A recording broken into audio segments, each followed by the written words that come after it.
Hello, I'm your Pampered Chef lady, Jessica, and today I am going to be baking a basic white bread sandwich style, and I'm going to show you how I do that and share some tips for your bread making journey along the way. So first of all, find a good recipe. I will absolutely share my recipe with you. It's bread that I have been making for the last year, and it is very basic. You can find so many different bread recipes out there that sometimes it can be a little overwhelming. Definitely, grab one from a friend or from someone who you know that is a good baker and give it a try. My recipe is very basic. It has simple ingredients in it, everything that you would normally have on hand, except for maybe yeast if you don't have that on hand, but that is needed for any bread recipe. So for this one, we are going to start out with a warm to hot 1 cup of water. And what the warm water does is it activates the yeast to start working. And a tool that I recommend is a digital thermometer. So Pampered Chef has a great digital thermometer that is perfect. And most recipes will tell you the temperature that your water needs to be. And this one, it needs to be around 110 to 115. And we're just a little bit above that. I'm at 119. So not that big of a deal. By the time it gets in here and I'm talking, it'll probably have cooled down a little bit. So we're gonna add 1 cup of hot water, 2 tablespoons of sugar,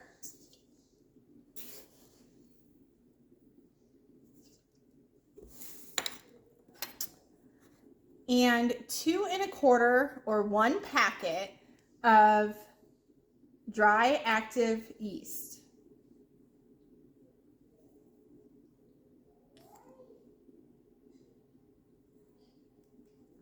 All right, and then we are gonna let that sit. For my recipe, it calls for letting it sit for 10 minutes. So while that's sitting, I'm gonna gather my other ingredients and then I'll be right back. All right, I am back and I have let our mixture sit for 10 minutes. I don't know if you can see it real well, but it did start to get a little foamy, kind of, and you can definitely smell the yeast. So I am now ready to add the rest of our ingredients. And so that includes a 1/4 cup of oil,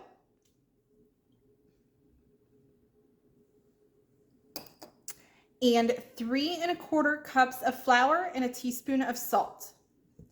So I've already got 1 cup measured out of flour.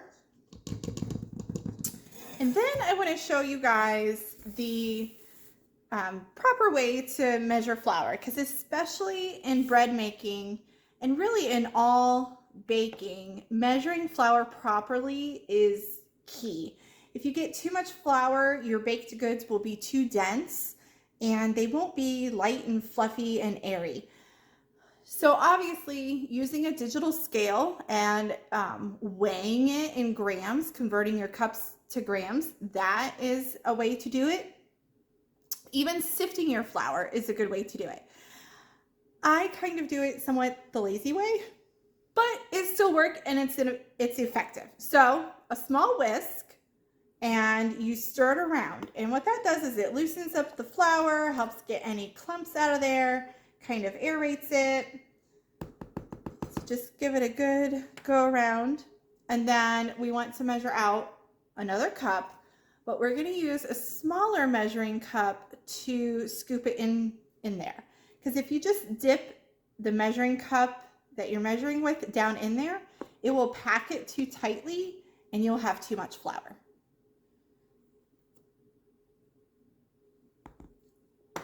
And then, of course, you always want to use a leveler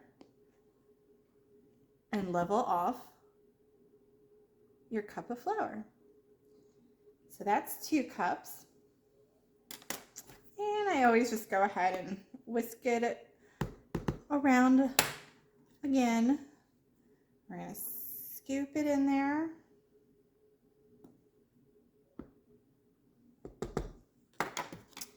We're gonna level it off.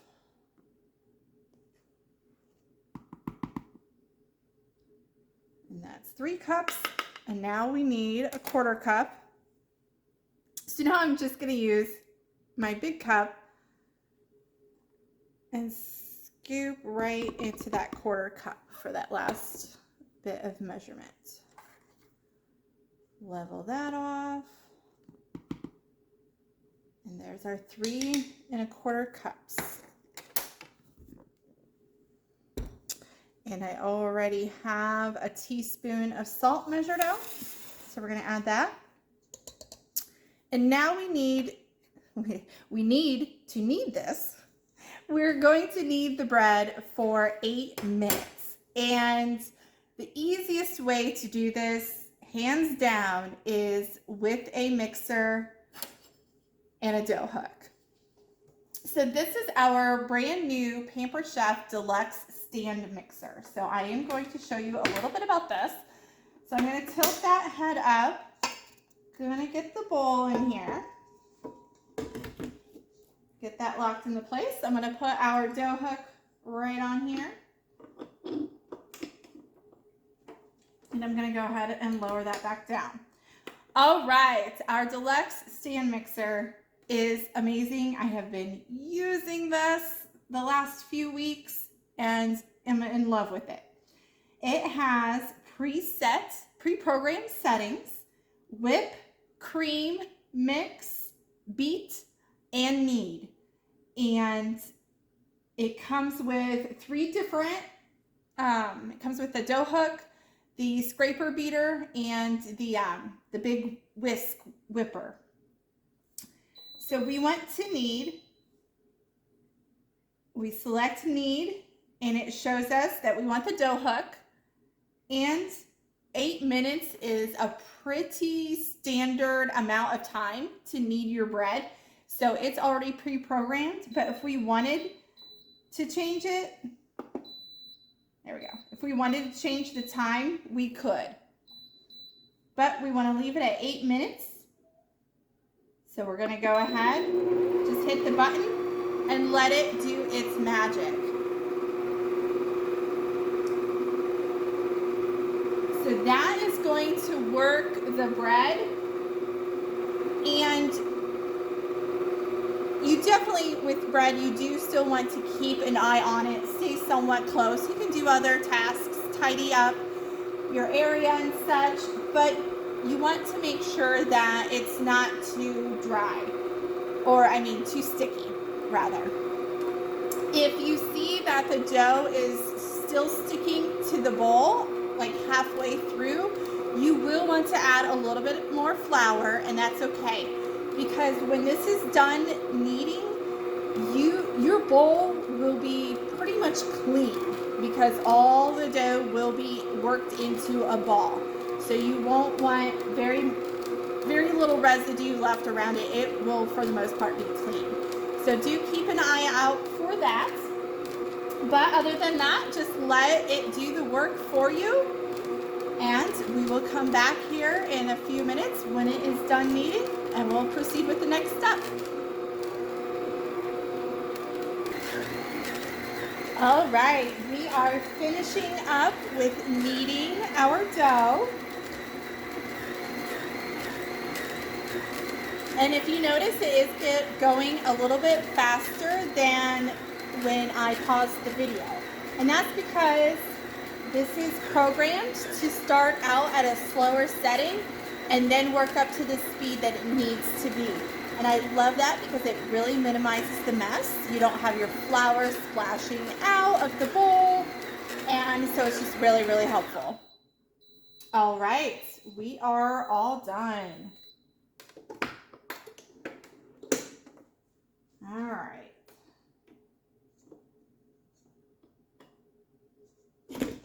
That is beautiful. And check this out. Look how clean that bowl is around the sides. So that's what I meant by you want to make sure that you have enough flour that you do not have any dough sticking. I did not have to add any at all, so I am absolutely loving this. Now we need to let this rise. So you can absolutely transfer this to a different bowl and let it rise, especially if you're going to be making another batch of bread or sweet rolls, or doing anything with your mixer and need your bowl. Go ahead and transfer it so you can get to work. I do not plan on making anything else, so I'm gonna let it rise right here in this bowl. I am gonna add a little bit of oil. Usually the instructions call to put it in an oiled bowl to let it rise. And so I'm just gonna add a little bit of oil around the sides. And I am gonna shape it into a ball a little bit more so, and put it back down in there to let it rise. And that, I think, is just more so of a personal preference. So I'm just gonna fold it under a little bit, just so it's like a nice round ball, and coat the ball with my fingers with the oil around a little bit. And it just helps so it doesn't stick, because it will get a little sticky as it rises. So I'm going to set that in there, and I'm going to cover it. Now, many recipes will often say let rise 1 to 2 hours, and you're like, okay, that's a big time span. How do I know that it has set long enough and risen long enough?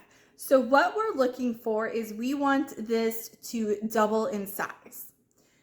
And the warmer your house is, the quicker it will get to that doubled size. And so you can even, sometimes the instructions will even say, let rise in a warm area. Or if you're in a hurry and want it to rise a little bit quicker, a warmer area will do that faster for you. And that is okay. You can turn on your oven light, and that will give off just enough little extra heat to help let it rise. You can use our Paper Chef's Deluxe multi-cooker, has a yogurt setting, which is also just like a proof setting. And so this is called proofing your bread.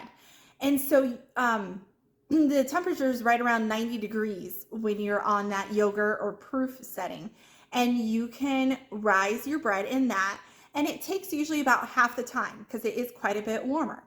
If you let it sit on the counter, it is probably going to take about the 2 hours. You can even, and some recipes do, you can even let it rise in your refrigerator. It's just going to take a really long time, like 24 hours. Now, they say when you let it rise longer like that in a cooler spot, that it tastes better. They sometimes when you do have it rise really quickly, it will have that real yeasty flavor, kind of almost an alcohol type flavor. I prefer just letting it sit on the counter and coming back in 2 hours and checking it. But there have been times when I've been in a pinch and I don't have that time, where I do put it in my Deluxe multi-cooker, which is it's a pressure cooker, an electric pressure cooker, and it will do it much quicker. And it tastes great. It tastes fine. I think maybe just a little bit of a difference. I haven't been able to tell a difference, but just throw a towel over it, let it sit on the counter for 2 hours, and then we will come back and we will check the size of this. So there's the comparison. All right, you guys, we will be back in a couple hours.